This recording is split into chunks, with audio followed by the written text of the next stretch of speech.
We've often derided the hypocrisy of people who supported the war in Iraq, who now oppose the war in Ukraine. And this week, a surprising figure appeared to admit that the two wars are not as different as some may like to think. In contrast, Russian elections are rigged. Political opponents are imprisoned or otherwise eliminated from participating in the electoral process. The result is an absence of checks and balances in Russia and the decision of one man to launch a wholly unjustified and brutal invasion of of Ukraine. Iraq, too. Anyway, 75. Like the slip up I kind of found funny, and then that knowing joke at the end, that just got me. I found that disgusting. Bush's war caused the death of over 1 million people, and he's up there, speaking in front of a lot of people, jokingly admitting the invasion was both brutal and wholly unjustified. Aaron, is this all just nothing but a game to these people? Well, I think a game is the wrong analogy, Michael, because of course in games you can lose.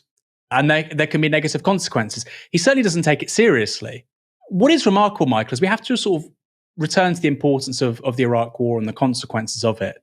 Late 2001, we go into Afghanistan. It moves so quickly. We then get a build-up of US forces in the area, various operations. We then get, I believe, in February, March 2003, the invasion of Iraq. What happens after that is analogous to the collapse of the Ottoman Empire. The destruction of the Iraqi state with Saddam Hussein and the political and social fallout from that will be with us, Michael, for 100 years.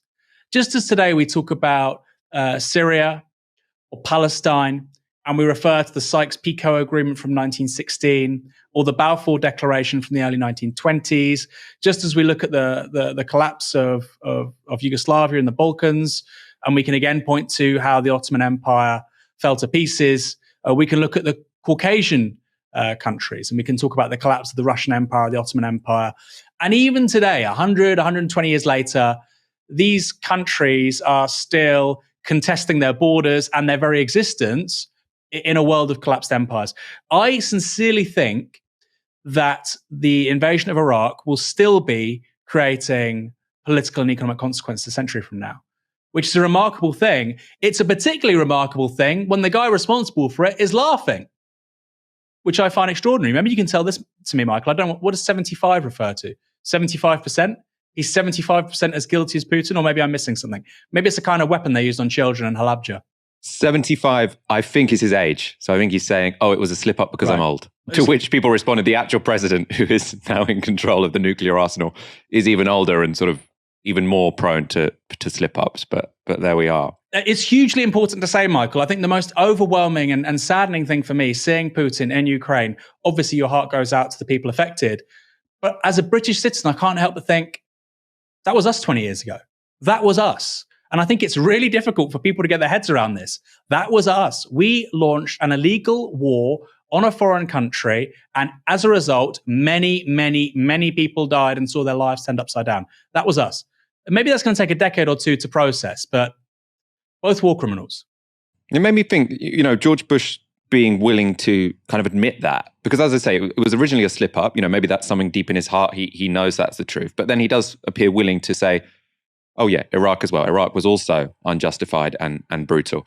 What that reminded me of was sort of towards the beginning of the war in Ukraine, Clive Myrie, a BBC reporter, a good BBC reporter, he did some very powerful reports from Ukraine as that war started.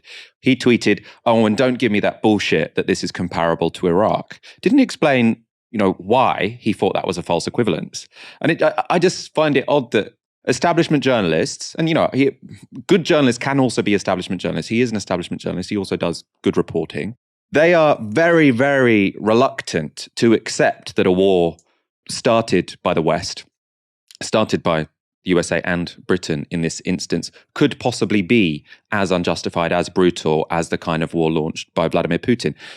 I just find it odd that they're so unwilling to comprehend that they could be comparable. But the person who literally launched the war is willing to joke that, yeah, actually, to be honest, they are kind of the same, aren't they? Why, Aaron, do you think George W. Bush is more willing to admit the similarity than many other people, and I suppose more than the liberal establishment is willing to do? That's a great question. I think for the liberal establishment, for liberal journalists, for people in institutions like the BBC, which tend to be liberal, it's why they're often disliked by both the left and the right, is because they're economically liberal, so the left doesn't like them, and they're social liberal, so the right don't like them. And I think for people in the BBC, people who have a certain sense of confidence in the virtue of the British state, and by extension the US state, given we went to war alongside them in Iraq, I think something like George Bush is a mirror for an image that they don't really like to see. That is the nature of US statecraft. It's Dick Cheney. It's Donald Rumsfeld. It's George W. Bush. It is not Barack Obama singing, some Motown song or catching a fly like Bruce Lee. That's not the reality. I mean, in that respect, Barack Obama was a far more alluring conduit and vehicle for American imperialism. Important to say, of course, a lot of the actions were significantly drawn down under his watch, although there was a turn to using drone strikes, etc. The nature of what we saw in the early 21st century with these mass land invasions of two giant countries. Iraq doesn't look very big on our maps because actually the way the world map, the Mercator map works is not illustrative of the actual size of these countries because, of course, it's a sphere. Iraq is huge. Iran is like Germany, Italy, France, and the UK put together. It's enormous. And the idea that, you can just occupy a country of that scale, of course, Iran wasn't invaded, but that was the plan, is utterly delusional. Yes, so I think for somebody like Clive Murray, I think for the liberal establishment, they don't want to know the truth. As Jack Nicholson says, and A Few Good Men, you can't handle the truth. You can't handle the truth about the nature of US and UK empire and the transatlantic ruling elite, which you've seen for the last 60, 70 years, which has overseen arguably even worse things than what we saw in Afghanistan and Iraq. Arguably, they've removed democratic elected heads of state. The US was responsible for an extraordinary amount of munitions being dropped in East and Southeast Asia over the 50s, 60s, and 70s, using napalm against civilian populations. Just horrific, evil, barbaric, far worse than, and people say, that's whataboutery. It is worse than anything that Russia's done so far in Ukraine. It just is. It just is. But George W. Bush did it with such candor and almost openness, and particularly with Cheney and Rumsfeld, almost deliberate, so what? That's what people like, I think, Clive Murray can't understand. And so there's an active sort of disavowal there. When they say, it's not the same, I think they're telling themselves that as much as us. Yeah, I think that's an important point. I think there is a sense in which people don't want to believe this. The language is different. The language justifying those wars is different. And so then people interpret the actions differently. When Britain kills people, when Britain and America kill people, it's collateral damage. When the Russians do it, it's genocide. It might be that Putin does actually speak in a more explicitly genocidal way than George W. Bush did. But when it comes to the number of people who were killed because of a war of aggression, it's very much comparable. I mean, in fact, many more people were killed because of the Iraq war than the war in Ukraine so far. That's why, quite correctly, a war of aggression is seen as a supreme war crime. Because while you might think you can fight a war in a nice human rights respecting way, if you launch a war of aggression, a lot of death, a lot of suffering, and a lot of awful outcomes, torture, murder, or rape, right?